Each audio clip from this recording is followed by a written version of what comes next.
Commander Marcus Chen stood at the observation deck of the Earth Alliance space station, watching the massive alien vessel approach through the reinforced viewport. The ship was unlike anything humanity had encountered before. Its hull shimmered with an iridescent quality that seemed to shift between colors that had no human names. The vessel moved without any visible propulsion system, gliding through space as if it were swimming through water. The communication console behind him chirped to life. His communications officer, Lieutenant Sarah Williams, turned to him with wide eyes. "Sir, we're receiving a direct transmission.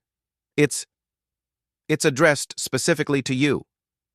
Marcus frowned.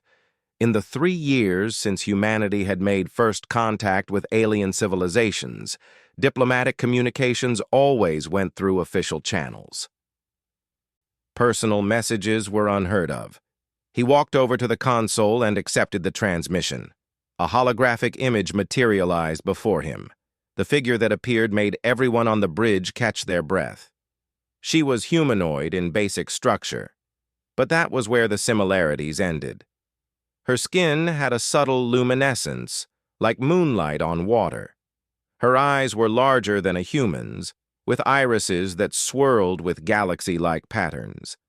Most striking was her hair, which seemed to be made of flowing starlight, moving gently as if caught in a cosmic breeze. "Commander Marcus Chen of Earth," she spoke, her voice carrying harmonics that no human throat could produce. "I am Princess Lirelai of the Celestial Realm. I have heard much about you and your species. Your actions during the Proxima crisis have not gone unnoticed." Marcus straightened. The Proxima crisis had been humanity's first major test in galactic politics. When a mining dispute between two alien races threatened to escalate into war near human colonies, Marcus had led the negotiation team that prevented bloodshed. But he hadn't expected it to attract this kind of attention. "Your Highness," Marcus replied, using the formal protocols they'd learned for addressing alien royalty. "I'm honored by your recognition." The princess tilted her head slightly, a gesture that seemed both alien and oddly familiar. "I extend to you a personal invitation to visit my palace on Stellaria Prime. There are matters of great importance I wish to discuss with you. Matters that concern the future of your species in the galactic community." The bridge fell silent. Stellaria Prime was the jewel of the Celestial Realm, a planet-sized space station that served as the capital of one of the galaxy's oldest civilizations. No human had ever been invited there. I would need to consult with my superiors," Marcus began. "The invitation is for you alone, Commander," the princess interrupted gently. "And time is of the essence. My personal transport will arrive at your station in 1 standard hour. I hope you will accept." The hologram faded, leaving Marcus staring at empty air. His mind raced. This was unprecedented.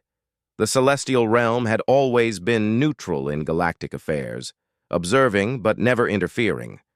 Why now? Why him? "Sir," Lieutenant Williams spoke up. "Earth Command is already on the line. They've been monitoring the transmission." Marcus nodded and opened the channel. The face of Admiral Rebecca Foster appeared on the main screen. "Commander Chen, I assume you understand the significance of this invitation?" "Yes, Admiral, but I'm not sure I understand the reason for it." "Neither do we," the Admiral admitted. "But we can't ignore it. The Celestial Realm has technology and knowledge that surpasses every other known civilization. If they're reaching out to us now, we need to know why." She paused. "The decision is yours, Commander. We won't order you to go." Marcus thought about his wife and daughter back on Earth. Emily would understand. She always did. And young Sophie would be thrilled to know her father was meeting an alien princess. But something in the princess's tone had carried an urgency that made him uneasy. "I'll go," he decided.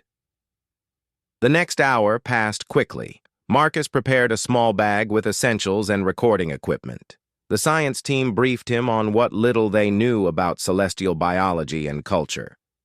The diplomatic corps gave him a crash course in formal protocols. When the princess's transport arrived, it defied every law of physics humanity understood. The ship simply appeared, one moment empty space, the next a craft of impossible beauty. It was smaller than expected, clearly designed for personal use rather than diplomatic delegations. Its hull seemed to be made of crystallized starlight. Marcus stood in the docking bay as the ship extended what could only be described as a bridge of light. Taking a deep breath, he stepped onto it. The sensation was strange, like walking on solid air. As he entered the ship, he found himself in a chamber that seemed larger inside than the ship appeared outside. "Welcome, Commander," a voice said. He turned to find the princess standing there in person. She was taller than her hologram had suggested, nearly 7 feet, and her presence carried a weight that the projection hadn't conveyed. "Please make yourself comfortable. The journey to Stellaria Prime will take approximately 3 hours by your time measurement." "Thank you, Your Highness," Marcus replied. "May I ask why you've invited me specifically?" Princess Lyrelei gestured to a seating area that seemed to grow from the floor itself. "Tell me, Commander, what do you know about the history of the galaxy?" "Only what we've learned since first contact," Marcus admitted, taking a seat. "That there have been several waves of civilizations rising and falling over millions of years. That your people, the Celestials, are among the oldest still active." "We are old," she agreed, sitting across from him with a fluid grace. "Old enough to have seen patterns repeat. Old enough to have witnessed the rise and fall of species that thought themselves eternal." Her swirling eyes fixed on his. "And old enough to recognize when something new enters the galaxy." "Something new? You mean humanity?" "Not just humanity," she said, "but what humanity represents. You see, Commander, most species follow predictable paths. They discover spaceflight, make contact with others, and either integrate into the existing order or isolate themselves. But humans, you're different." Marcus leaned forward. "Different how?" "That," Princess Lyrelei said, "is what I hope to show you at the palace. There are things that cannot be explained, only experienced, and there are decisions that must be made, decisions that will affect not just Earth, but the entire galaxy." The ship began to move, though Marcus felt no acceleration. Through a transparent section of the wall, he watched his station shrink rapidly. Stars began to blur into streams of light as they entered some form of faster-than-light travel. "I must warn you," the princess continued, "what you will see and learn at the palace may challenge everything you believe about the universe and humanity's place in it. Are you prepared for that?" Marcus thought about all the assumptions humanity had made since joining the galactic community. They'd thought they understood their position as newcomers in an ancient galaxy, but looking at the princess's expression, he realized they might have been wrong about everything. "I'm prepared," he said, though he wondered if anyone could truly be prepared for what lay ahead. The princess smiled, an expression that was hauntingly beautiful despite its alien nature. "We shall see, Commander. We shall see." As the ship hurtled through space toward Stellaria Prime, Marcus couldn't shake the feeling that he was about to become part of something far larger than he'd imagined. The invitation hadn't been just about him, or even about Earth. Something was happening in the galaxy, something that required humanity's involvement. Through the transparent wall, he saw they were approaching a massive structure. Stellaria Prime grew in the viewport, an impossible city in space that defied comprehension. It wasn't built so much as grown, with spires of crystal and light that reached out like the branches of a cosmic tree. At its heart was a palace that seemed to be made of captured nebulae, swirling with colors that hurt to look at directly. "Welcome," Princess Lyrelei said softly, "to the heart of the celestial realm." Marcus stared at the approaching palace, his heart racing. Whatever secrets it held, whatever the princess wanted to show him, he was about to find out. The next few hours would either confirm humanity's understanding of their place in the universe or shatter it completely. The palace interior defied Marcus's understanding of architecture and physics. Corridors seemed to stretch infinitely in some directions, while folding in on themselves in others. The walls pulsed with a gentle light that responded to their presence, growing brighter as they passed. Most unsettling was the gravity, which seemed to flow rather than pull, allowing them to walk on surfaces that should have been walls or ceilings. Princess Lirelai led him through grand halls where other celestials moved with the same fluid grace. They were all tall, luminescent beings, but each unique in their appearance. Some had skin that sparkled like diamond dust. Others seemed to be made of living shadow threaded with stars. All of them watched Marcus with those swirling galaxy eyes, their expressions unreadable. "Your people don't seem surprised to see a human here," Marcus observed. "They have been expecting you," Lirelai replied. "Or rather, they have been expecting your kind for a very long time." Before Marcus could ask what she meant, they arrived at a massive door that appeared to be carved from a single piece of dark matter, visible only as an absence of light. The princess placed her hand on its surface, and it dissolved like mist. The chamber beyond took Marcus's breath away. It was a vast spherical room with no clear up or down. Floating in its center was a holographic representation of the galaxy, but unlike any star map he'd ever seen. This one showed not just stars and planets, but streams of energy flowing between them, pulsing networks that connected every system in patterns too complex for the human eye to follow. "This is the Observatory of Echoes," Lirelai explained, guiding him onto a platform that extended into the sphere. "From here, we monitor the life force of the galaxy itself." "Life force?" Marcus studied the flowing patterns. "You mean civilizations?" "More than that," she said, manipulating the hologram with graceful gestures. The view zoomed in on a section Marcus recognized as human space. Every sentient species contributes to what we call the resonance. It's the collective consciousness of all thinking beings, their hopes, dreams, fears, and aspirations creating a kind of music that those with the right senses can perceive. She highlighted several areas of the galaxy, each pulsing with different colors and rhythms. For eons, this resonance has followed predictable patterns. New species arise, add their voice to the chorus, and eventually either fade away or settle into established harmonies. But then, she focused on Earth. "Your species appeared."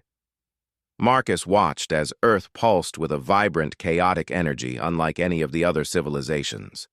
Where others showed steady rhythms, humanity's signature was wild, unpredictable, constantly shifting and growing. "I don't understand," Marcus said. "We're newcomers. We've barely been in space for a century. How could we have such an impact?" Lirelai turned to face him fully. "That's what we asked ourselves when we first noticed the anomaly 50 of your years ago. At first, we thought it was an error in our observations. But as your species reached further into space, the effect grew stronger." She paused. "Commander, what do you know about your species' evolution?" "The standard theory, evolution through natural selection over millions of years. Nothing particularly special compared to other worlds." "That's where you're wrong," she said softly. "Would you like to see the truth?" Marcus nodded, though part of him wondered if he truly wanted to know. Lirelai waved her hand, and the galaxy map transformed into a view of Earth from 4 billion years ago. "Your planet was seeded with life by the first ones, just like thousands of others. The process usually follows a predictable path: Single cells to complex organisms to sentience over billions of years. But Earth, she fast-forwarded through time. Earth was different. Marcus watched evolution unfold at impossible speed. He saw the rise and fall of the dinosaurs, the emergence of mammals, and then something strange. At certain points in history, the energy readings around Earth spiked dramatically. These spikes, Lirelei explained, correspond to moments when your evolution took unprecedented turns. The development of consciousness happened faster than it should have. The growth of imagination, creativity, the ability to conceive of things that don't exist and then make them real. These traits emerged in your species at a rate that defies all known patterns. "Are you saying we were engineered?" Marcus asked. "No," she shook her head. "That's what makes this so remarkable. Your evolution was natural, but accelerated by something we don't fully understand. It's as if Earth itself was pushing your species to develop faster, to become something new." She changed the display again, now showing humanity's expansion into space. "And then you left your world, and something unprecedented happened. Your resonance began to affect other species, not dominating or replacing their frequencies, but harmonizing with them in ways that created entirely new patterns." Marcus watched as humanity's chaotic energy interacted with other civilizations, creating beautiful, complex, new formations. "The Proxima Crisis," he breathed, recognizing one pattern. "Yes," Lirelei confirmed. "When you mediated that conflict, you didn't just use standard diplomatic protocols. You found solutions that neither species had conceived of. You made them see possibilities they couldn't imagine on their own. This is your gift, Commander. Humans don't just adapt to the galaxy. You change it. But surely other species have imagination and creativity," Marcus protested. "They do," she agreed. "But not like yours. Watch." She showed him recordings of various alien civilizations. "The Korthax are master engineers, but they perfect existing designs. The Melody create beautiful art, but within established forms. Even we Celestials, with all our age and wisdom, follow patterns laid down eons ago. But humans," she smiled. "You look at the impossible and ask why not." Marcus felt overwhelmed. "If this is true, why tell me? Why now?" Liralei's expression grew serious. "Because your gift has attracted attention. Not all of it welcome." The display changed to show a region of space shrouded in darkness. "There are those who see change as a threat. The Void Syndicate has ruled their section of the galaxy for millennia through stagnation and control. They've noticed humanity's effect on the resonance." The Void Syndicate? Marcus had heard rumors of a powerful confederation in the Outer Rim, but they'd had no contact with human space.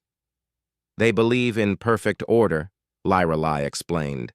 "A galaxy where every species knows its place and never deviates. Your very existence challenges their philosophy. They've been watching, waiting, deciding what to do about the human anomaly." "And what have they decided?" Marcus asked, though he feared he knew the answer. "They're coming," she said simply. "Not with warships, at least not at first. They'll try to contain you, to limit your influence. They'll offer treaties that seem generous, but will slowly strip away everything that makes your species unique. And if that fails—" "War," Marcus finished. "Annihilation," Lirelei corrected. "They've done it before to species they deemed too disruptive." Marcus's mind raced. Earth's military was growing, but nowhere near ready to face a millennia-old empire. "Why are you telling me this? What can the Celestial Realm do?" "That," Lirelei said, "is why I brought you here." She gestured, and the chamber transformed around them. They now stood in what appeared to be a vast library, but instead of books, crystalline structures floated in the air, each containing swirling galaxies of information. "This is the archive of possibilities," she explained. every potential future we've calculated, every path the galaxy might take. And in every scenario where humanity survives and thrives, one constant remains. What constant? She touched one of the crystals, and it projected an image. Marcus saw himself, but older, standing before an assembly of diverse alien species. He was speaking, and though he couldn't hear the words, he could see their effect. Species that had been enemies for centuries were shaking hands. New alliances were forming.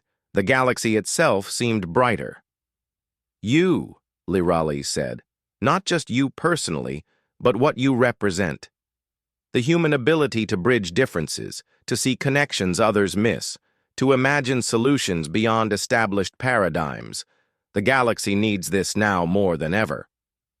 Marcus stared at the projection. You're asking me to be some kind of ambassador? More than that, she said. A catalyst. The celestial realm is prepared to offer humanity something we've never offered another species: full membership in the Celestial Council, access to our technology and knowledge, and our protection against the Void Syndicate. But it comes with a price. Which is? You must help us change, Lyrale said, and for the first time Marcus heard vulnerability in her voice. We Celestials have watched for so long, we've forgotten how to act. We've become observers of history rather than participants. We need humanity's spark to remember what it means to truly live, to take risks, to imagine new possibilities. She showed him more projections. Celestials working alongside humans, their combined abilities creating wonders beyond imagination. Cities that existed in multiple dimensions simultaneously. Ships that could travel not just through space, but through possibility itself. Art that could literally reshape reality. This is what we could accomplish together, she said, but only if humanity remains true to itself. Only if you resist the Void Syndicate's attempts to make you like everyone else. Marcus felt the weight of the decision, not just for himself, but for all of humanity. How long do we have? The Void Syndicate's emissaries will reach Earth space within 6 months, Lyrale replied. They'll come bearing gifts and promises. Your leaders will be tempted. Some will argue that conformity is a small price for peace and prosperity. And if we refuse? If we choose to remain ourselves? Then you'll have allies, she promised. Not just the celestial realm, but others who have been inspired by humanity's example. The galaxy is ready for change, Commander. It just needs someone to show them it's possible. Marcus looked around the archive of possibilities, at the countless futures spread before them. In some, humanity faded into obscurity. In others, they burned bright but brief. But in a precious few, they became something magnificent, a species that didn't just join the galaxy, but transformed it. I need to see more, he said finally. If I'm going to convince Earth's leaders, if I'm going to help prepare our people, I need to understand everything. The technology, the history, the true nature of the threat we're facing. Lyrale smiled, and this time it reached her swirling eyes. Then come. There is much to show you and time grows short. The future of the galaxy hangs in the balance, and humanity holds the key. As she led him deeper into the palace, Marcus couldn't help but think about how the day had started. A simple commander on a space station, and now he carried the fate of not just humanity, but the entire galaxy. The weight should have been crushing. But instead, he felt something else. Purpose.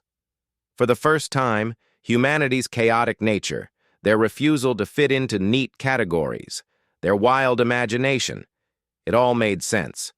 They weren't an anomaly to be corrected. They were evolution's answer to a galaxy growing stagnant.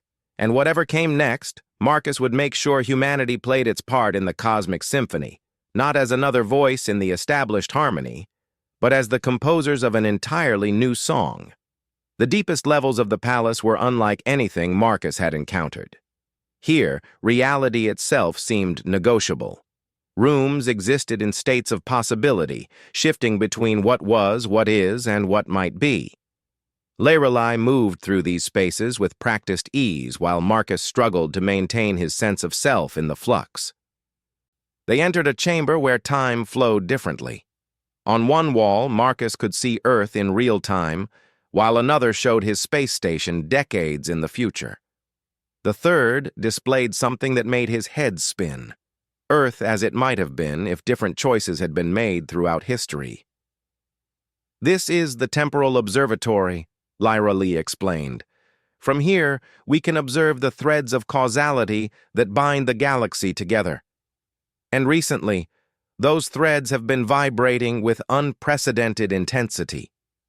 She guided him to the center of the room, where a chair unlike anything human hands had built waited. It seemed to be made of crystallized thought, shifting and adapting even as he looked at it. "To truly understand what's at stake, you must experience it directly," she said. "This device will allow you to perceive the galaxy as we do.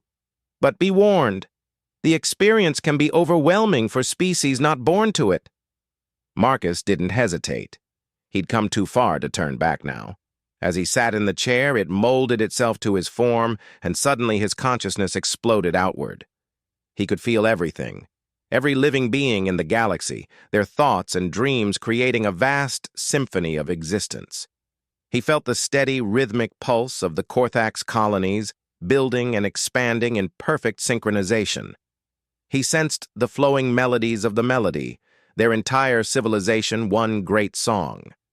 He experienced the deep, slow thoughts of the silicon trees of Xerion, contemplating philosophy across centuries.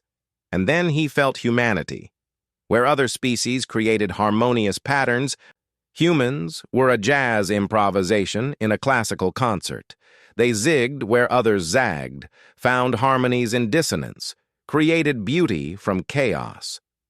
But more than that, he could feel how their presence was affecting others. Species that had remained unchanged for millennia were beginning to question, to dream, to imagine new possibilities. But there was darkness, too. The Void Syndicate appeared in his enhanced perception like a cancer, a deadening of the resonance wherever their influence spread. They didn't destroy life. They preserved it in amber, perfect and unchanging and utterly static.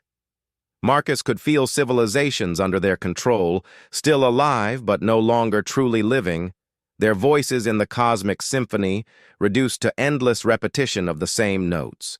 Then the vision shifted, and he saw the future. Or rather, futures. In one timeline, humanity accepted the Void Syndicate's offer. They gained technology and security but lost their spark. Within a generation, Earth's children thought and acted just like every other Syndicate world. The jazz improvisation faded to a monotonous drone. In another timeline, humanity refused and fought alone. They blazed brightly, their defiance inspiring others, but ultimately fell to the Syndicate's overwhelming force. The galaxy mourned their loss in a minor key before returning to its established patterns. But in a third timeline, something beautiful happened. Humanity allied with the Celestials and others who yearned for change. The conflict that followed wasn't just a war, it was an evolution. Species learned from each other, grew beyond their limitations, created solutions that no single civilization could have imagined. The galaxy didn't just survive, it transformed into something magnificent. The vision ended, and Marcus gasped as his consciousness contracted back to his merely human perspective. Lyra Lee stood beside him, her hand on his shoulder providing an anchor to reality. "Now you understand," she said softly. Marcus nodded, still processing what he'd experienced. "The Void Syndicate doesn't use conventional warfare. They use stagnation itself as a weapon." "Precisely," Lyra Lee confirmed. "They'll offer your world technologies that seem miraculous, medical advances that eliminate all disease, energy sources that never deplete, transportation that makes distance meaningless." But each gift comes with subtle constraints, dependencies that slowly strip away your need to innovate, to struggle, to grow. And most species don't realize what they're losing until it's too late, Marcus said. By then, they no longer care, Lyra Lay said sadly.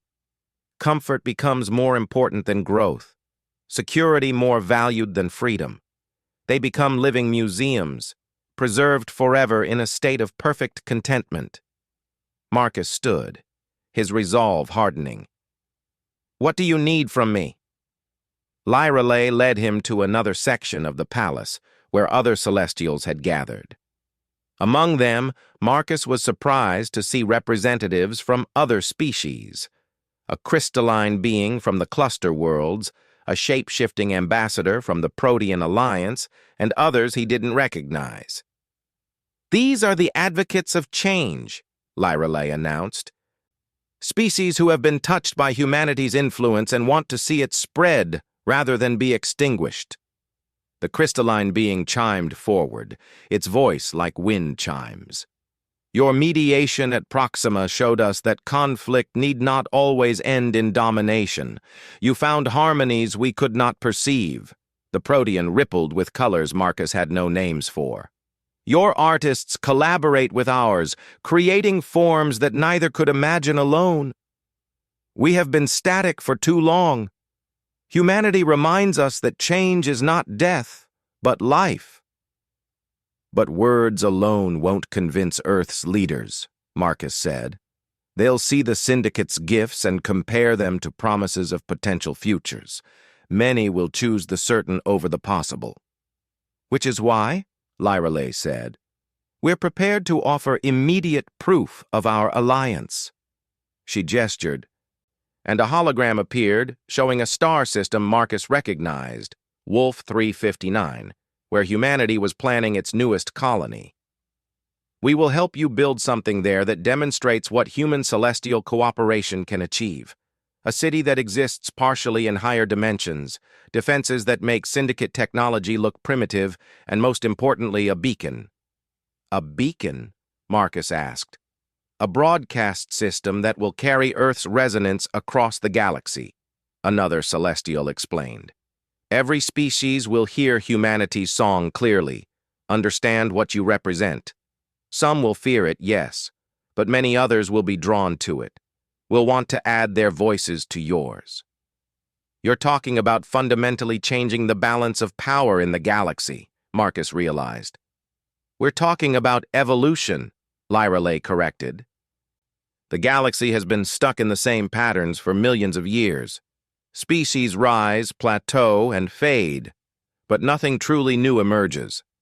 Humanity is the catalyst that can break this cycle, but only if you choose to be. Over the next hours, or was it days? Time flowed strangely in the palace. Marcus learned more than any human had ever known about the true nature of the galaxy.